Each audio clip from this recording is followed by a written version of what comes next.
Naam, baada ya ukimya mrefu, Jakaya Kikwete ameonekana katika mkutano wa hali ya juu kwa Donald Trump, huku migogoro ya kisiasa ikizidi nchini Tanzania. Rais mstaafu wa Tanzania Kikwete yuko katika mkutano na mshauri wa Trump kuhusu jinsi ya kupambana na changamoto za amani, usalama na njia za kutatua migogoro kama hii. Na ujumbe wa mwisho wa Jakaya Kikwete leo umeibua hisia nzito, lakini kabla tuangalie taarifa hizi kumhusu rais mstaafu, hakikisha umelike video hii, subscribe na ubonyeze alama ya kengele. Baada ya ukimya wa miezi kadhaa na minong'ono ya hadharani kuhusu alipo, rais wa zamani wa Tanzania Jakaya Kikwete ameibuka tena ghafla kwenye jukwaa la kimataifa katika mkutano wa hali ya juu au wa hadhi ya juu sana uliomshirikisha mshauri mkuu wa rais wa Marekani Donald Trump.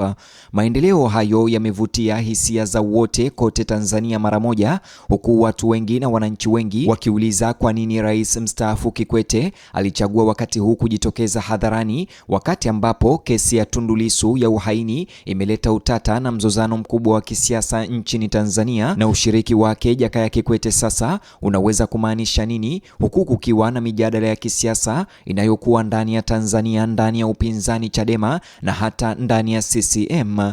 Mkutano huo wa Jakaya Kikwete leo ulifanyika kando ya jukwaa la Oslo Forum linalofanyika hivi sasa mjini Oslo, Norway. Hata hivyo, mtazamaji, mkutano huo ulifanyika kando ya jukwaa la Oslo linalofanyika hivi sasa mjini Oslo nchini Norway, mkutano unaowaleta pamoja viongozi wa dunia, wanadiplomasia, wapatanishi wa amani na migogoro na wataalamu wa sera za kimataifa.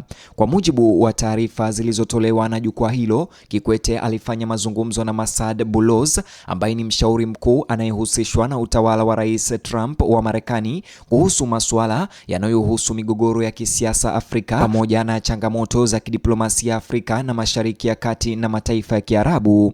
Na wakati wa mkutano huu tayari umevutia Watanzania wengi na kuvuta umakini mkubwa wa watu wengi. Kwa miezi kadhaa, Jakaya Kikwete kwa kiasi kikubwa amekuwa kimya kuhusiana na mijadala ya ndani ya Tanzania ya kisiasa, ikiwemo mijadala ya upinzani na mijadala ya ndani ya CCM. Hata katika tukio la mtu kuitwa Yuda ndani ya CCM, Jakaya Kikwete hajajitokeza na wala hajaongeza lolote kuhusiana na suala hilo, na hata kuhusiana na utata wa kesi ya Tundu Lissu ambayo inaahirishwa mara kwa mara katika mahakama za Dar es Salaam, bado Jakaya Kikwete hajaweza kulizungumzia hili, na hii ilisababishwa na Watanzania wengi awali kumshambulia Jakaya Kikwete kwa kumwambia astaafu na achane na kuingilia siasa za Tanzania kwa kuwa amestaafu na ameacha siasa.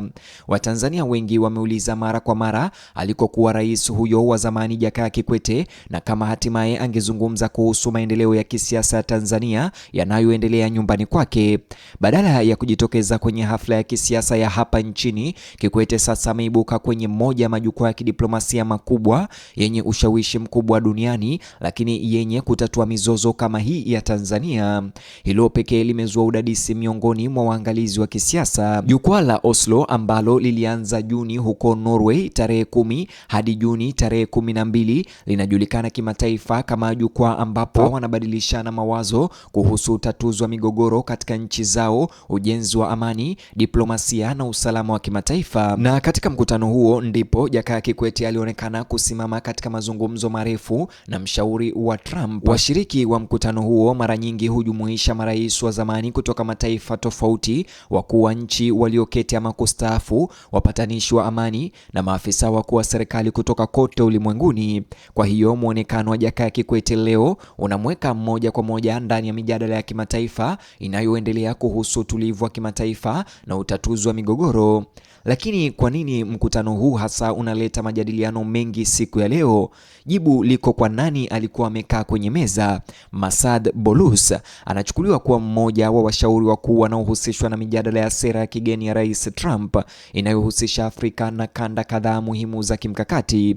Jukumu lake mshauri huyu wa Trump limemweka karibu na mazungumzo yanayohusisha diplomasia, ushirikiano wa usalama na ushirikiano wa kimataifa. Kwa sababu hiyo, mkutano wote unaohusisha mkuu wa nchi wa zamani wa Afrika na mshauri mkuu wa Trump kawaida huvutia umakini. Wachunguzi wengi wanaamini kuwa mijadala kama hii inaangazia kuongezeka kwa umuhimu wa Afrika katika mazungumzo ya kidiplomasia kote duniani. Wengine wanaona ya kwamba hii inaweza kuleta Tanzania katika level nyingine tofauti. Wengine pia wanaona ni kutambua ushawishi wa Kikwete kuendelea muda mrefu baada ya kuondoka madarakani au kustaafu.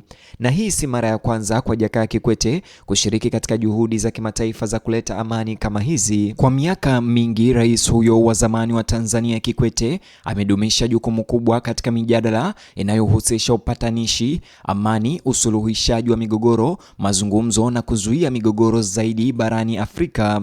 Amekuwa akialikwa mara kwa mara kwenye mikutano kama hii ya kimataifa yanayozingatia utawala, demokrasia na utulivu wa kikanda.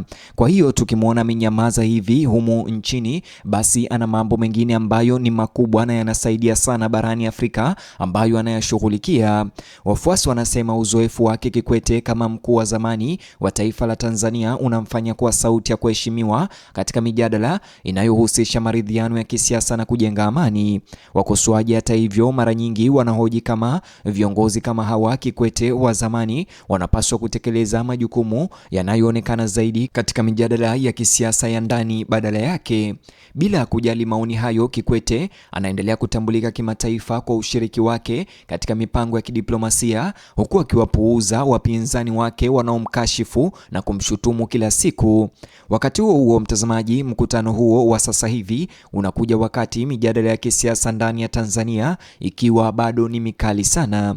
Wafuasi wa upinzani Chadema wanaendelea kuibua wasiwasi kuhusu demokrasia Tanzania, uhuru wa kisiasa na kuzuiliwa kwa viongozi wa upinzani kama Tundu Lissu. Maswali yanayohusu maridhiano ya kisiasa Tanzania pia yamezidi kuwa ya kawaida katika mijadala ya kitaifa, lakini Kikwete bado hajaweza kuingililia suala hilo. Kutokana na hilo, Watanzania wengi wanamtaka Kikwete kuzungumza na baadhi ya Watanzania au wakosoaji wake wanataka baki kimya na asiingilie siasa.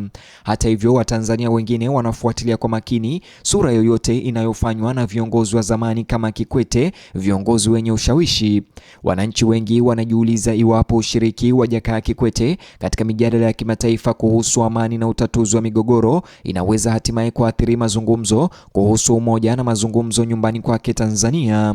Kwa sasa, hata hivyo, hakuna dalili kwamba mkutano huo ulilenga hasa siasa za ndani ya Tanzania. Jambo lililo wazi ni kwamba jukwaa la Oslo au mkutano huo leo ambapo alikutana na mshauri wa Trump lenyewe limejikita katika kutafuta suluhu la mizozo duniani kote na si Tanzania tu. Mkutano huo mara kwa mara huandaa mijadala ya faragha na ya hadhara inayohusisha baadhi ya changamoto za kisiasa na kiusalama zinazokabili kanda mbalimbali na si taifa moja pekee.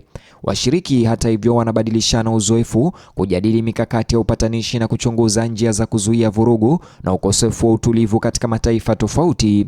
Katika mazingira hayo, uzoefu wa Kikwete kama rais wa zamani unakuwa muhimu sana katika jukwaa hilo. Ni hayo tu mtazamaji, je, maoni yako ni yapi kulingana na taarifa hizi kumhusu Kikwete? Like video hii, subscribe, kisha bonyeza box hicho kwenye screen yako kwa taarifa zaidi.